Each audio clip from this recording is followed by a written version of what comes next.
ஒரு நாள் நான் அதுக்கப்புறமா என்னோட பெஸ்ட் ஃப்ரெண்டு அப்புறம் இன்னும் கொஞ்சம் ஃப்ரெண்ட்ஸ் எல்லாருமே சேர்ந்து சாப்பிட்டுக்கிட்டு இருந்தோம். அப்படி சாப்பிட்டுக்கிட்டு இருக்கும்போது ஏதோ ஒரு கான்வர்சேஷனில் நாங்கள் பேசிக்கிட்டே இருக்கும்போது டக்குன்னு ஒரு ஹாரர் ஸ்டோரியை நாங்கள் பேசிக்கிட்டு இருந்தோம். அப்போ அவங்கவுங்களுக்கு தெரிஞ்ச ஒவ்வொரு கதையை சொல்லிக்கிட்டு இருந்தாங்க. அப்போ என் ஃப்ரெண்டு ஒருத்தன் சொன்னான் இந்த கதையை. எனக்கு அதை கேட்கும்போது நம்புறதா இல்லை நம்பாமல் இருக்கிறதா என்னன்றது தெரியலை. ஆனால் கேட்கும்போது நல்லா இருந்துச்சு. ஆனால் இது ரொம்பவே ஒரு நல்ல கதை அந்த மாதிரிலாம் நான் சொல்ல மாட்டேன். ஆனால் கேட்க ஒரு மாதிரி வித்தியாசமாக நல்லா இருந்துச்சு. அவன் சொன்ன கதையை நான் இப்போ சொல்கிறேன். அதுக்கு முன்னாடி இதே மாதிரி உங்கள் லைஃப்பில் இல்லை உங்கள் ஃப்ரெண்ட்ஸ் லைஃப்பில் நடந்த ஏதாவது ஒரு கதை இருந்துச்சுன்னா அதை கீழே கமெண்ட்டில் சொல்லுங்கள். அது இன்ட்ரெஸ்ட்டாக இருந்துச்சுன்னா நான் அடுத்த வீடியோவை மேக் பண்ணுறேன். சரி, இப்போ வாங்க அவன் சொன்ன கதைக்குள்ளே போகலாம். இந்த கதை நடக்கிற காலகட்டம் 1990க்கும் 95க்கும் நடுவில். அன்னைக்கு பயங்கரமாக இடியோட மழை பெஞ்சிக்கிட்டு இருந்துச்சு. அவங்க வாழ்ந்துக்கிட்டு இருந்தது ஒரு மலைப்பகுதின்றனாலே எங்கே மலை சரிவு வந்துருமோன்னு எல்லாருமே பயத்தில் இருந்தாங்க. அப்போ அந்த நேரத்தில் அந்த மழை வர்றதுக்கு கொஞ்ச நேரத்துக்கு முன்னாடி ஒருத்தர் பக்கத்து ஊரில் இருக்க அவர் மனைவியை பார்க்கலான்னு கிளம்புறாரு. அவர் கிளம்புன கொஞ்ச நேரம் கழிச்சு தான் அவர் யோசிக்கிறாரு, அவசரப்பட்டு இப்போ வந்துட்டோமோன்னு. கொஞ்ச நேரம் கழிச்சு வந்திருக்கலான்னு. ஏன்னா அந்த அளவுக்கு மழை பெஞ்சிட்டு இருந்துச்சு.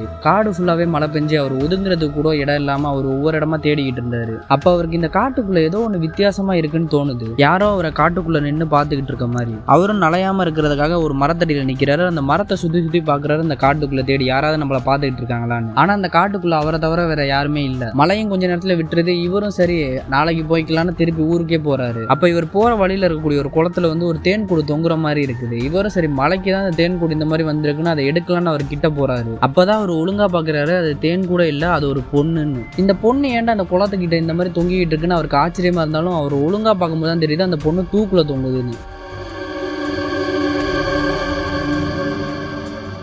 அவர் பயத்தில் அலறி அடிச்சுட்டு ஊருக்குள்ளே போய் சொல்கிறாரு, இந்த மாதிரி அந்த பொண்ணு அங்கே தூக்கில் தொங்குதுன்னு. கொஞ்ச நேரத்தில் போலீஸும் வராங்க. இந்த பொண்ணு யாருன்னு அந்த ஊரில் இருக்கவங்க விசாரிக்கும் போது யாருக்குமே இந்த பொண்ணு அடையாளமே தெரியலை. அதுக்கப்புறமா இந்த போலீஸ்காரங்களாம் இந்த பொண்ணோட ஃபோட்டோ பக்கத்து ஊரில் இருக்க ஸ்டேஷனுக்குலாம் அனுப்பும்போது தான் ஒரு வாரத்துக்கு முன்னாடி இந்த பொண்ணு காணாமல் போயிருக்காங்கன்ற விஷயமே தெரிய வருது. இந்த பொண்ணுக்குன்னு சொல்கிற அளவுக்கு யாருமே கிடையாது. இவங்க ஒரு அனாதை. அவங்க கிடைக்கிற வேலையை மட்டும் தான் செஞ்சுக்கிட்டு இருந்தாங்க. அப்படிதான் இவங்க காணாமல் போகிறதுக்கு முன்னாடி வரைக்கும் ஒரு வீட்டில் 3 மாசமாக வேலை செஞ்சுக்கிட்டு இருந்திருக்காங்க. போலீஸ் அந்த வீட்டில் போய் அந்த பொண்ணை பற்றி விசாரிக்கும் போது அந்த பொண்ணு நல்ல பொண்ணு தான், யாருக்கிட்டையும் பேசவும் செய்யாது. அந்த பொண்ணுக்கும் வேற யாரும் இல்லை. இந்த பொண்ணுக்கு எப்படி இந்த மாதிரி ஆணுச்சுன்றது எங்களுக்கு தெரியலன்னு இருக்காங்க. அதோட இவங்க தான் போலீஸ்லயும் கம்ப்ளைண்ட் கொடுத்துருக்காங்க, இந்த பொண்ணு இந்த மாதிரி காணாமல் போயிட்டாங்கன்னு. அப்ப நடந்த இந்த நிகழ்ச்சிக்கு இப்போ வரைக்குமே உண்மையிலே அந்த இடத்துல என்ன நடந்துச்சுன்றது சரியாவே தெரியல. இவங்களா போய் தனக்கு யாருமே இல்லைன்றனால தூக்குல தொங்குனாங்களா, இல்ல இவங்களை யாராவது ஏதாவது பண்ணி இந்த மாதிரி தூக்குல தொங்க விட்டாங்களான்னு. ஆனா இப்போ வரைக்குமே இவங்க எதனால இறந்தாங்க, எப்படி இறந்தாங்கன்றது சரியா தெரியவே இல்லை. இந்த விஷயத்தை எதனால சொல்றேன்னு பாத்தீங்கன்னா, நாங்க நிறைய விஷயம் பேசணும். அப்ப இந்த விஷயம் மட்டும் ரொம்பவே தனியா எனக்கு தெரிஞ்சிச்சு. சரி, அதனாலதான் இதை சொல்லலாம்னு எனக்கு தோணுச்சு. அதனாலதான் சொல்றேன். இதே மாதிரி உங்க லைஃப்ல ஏதாவது ஹாரர் ஸ்டோரி இருந்துச்சுன்னா அதை கீழே கமெண்ட்ல சொல்லுங்க.